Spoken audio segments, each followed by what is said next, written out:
ബഹുമാനപ്പെട്ട പ്രതിപക്ഷ നേതാവിൻ്റെ വികാരം അത് ഇത്തരമൊരു സംഭവത്തിൽ ശരിയായിട്ടുള്ളത് തന്നെയാണ്. പക്ഷെ അല്പം രാഷ്ട്രീയം കലർത്തിയെന്ന് മാത്രം അത് പറയുമ്പോൾ ഈ സംഭവത്തിൽ വികാരം കൊള്ളുന്നത് സ്വാഭാവികമായിട്ടുള്ളതാണ്.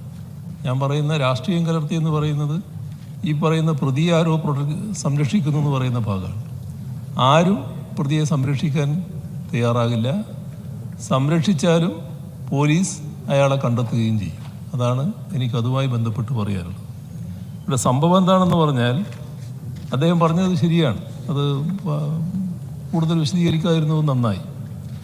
എറണാകുളം പുത്തൻവേലിക്കരയിൽ 4 വയസ്സ് മാത്രം പ്രായമുള്ള പെൺകുട്ടിയെ അയൽവാസിയായ സുബ്രഹ്മണ്യൻ എന്നയാൾ ലൈംഗികമായി പീഡിപ്പിച്ച സംഭവത്തിൽ ചെങ്ങമനാട് പോലീസ് സ്റ്റേഷനിൽ പോക്സോ നിയമപ്രകാരവും ഭാരതീയ ന്യായ സംഹിതയിലെ വിവിധ വകുപ്പുകൾ പ്രകാരവും ക്രൈം നമ്പർ 42/2025 കേസ് രജിസ്റ്റർ ചെയ്തിട്ടുണ്ട്.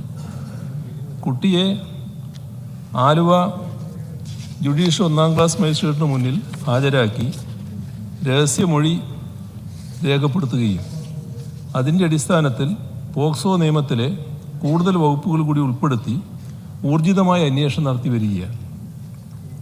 ഒളിവിൽ പോയ പ്രതിയെ പിടികൂടുന്നതിനായി പ്രതിയുടെയും ബന്ധുക്കളുടെയും ഫോൺ കോൾ വിവരങ്ങൾ ഉൾപ്പെടെ ശേഖരിച്ച് ഊർജിതമായ അന്വേഷണം നടത്തി വരുന്നു. ഇത്തരം കേസുകളിൽ കുറ്റവാളികൾക്ക് യാതൊരുവിധ സംരക്ഷണവും നൽകുന്ന സമീപനമല്ല സർക്കാരിനുള്ളത്.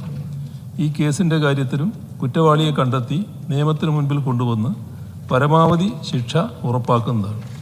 ആവശ്യമായ എല്ലാ നടപടികളും ഇക്കാര്യത്തിൽ സ്വീകരിക്കുമെന്ന ഉറപ്പ് നൽകാൻ ആഗ്രഹിക്കുക.